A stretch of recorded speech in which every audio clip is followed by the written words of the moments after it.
Muri yeZimbabwe tine mashoko atiri kutambira iko zvinezvi pari kunzi police yaraida maoffices ava Nelson Chamisa ekukwekwe. Nyaya ikubudiswa nauyo anoitwa Promise Mukwananzi ari kuti police raided and said our Kwekwe offices. We wish to advise the regime that there is nothing out of this world that is being organized. There is no need to harass our people and ransack our offices. The letters we are sending to police nationwide notifying them of our intention to conduct peaceful marches is all that is there, and this is a full-fledged right that every individual or lawful organization is entitled to. Ndo mashoko ari kubva kuna vaPromise Mukwananzi vari kutaura kuti isusu chatiri kuona chava kutinetsera inyaya yekuti tiri kukanda matsamba kupolisi mapolisi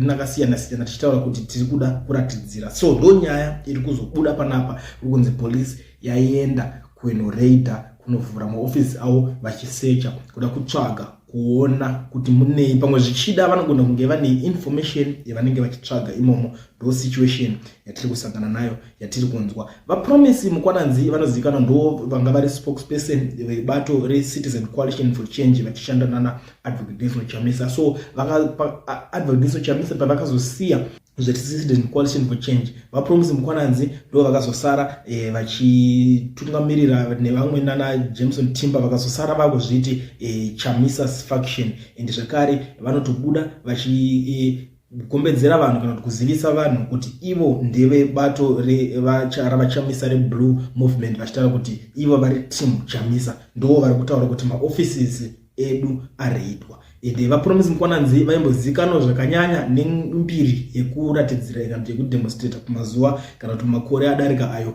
vachinzi tajamuka, ndo vanga vari vetajamuka leader. So ndo kwakaendwa iko zvino, ndo situation iripo, ndo nhau dzatatambira dzatakuti tiuye tikuzivisei zvekare panapa.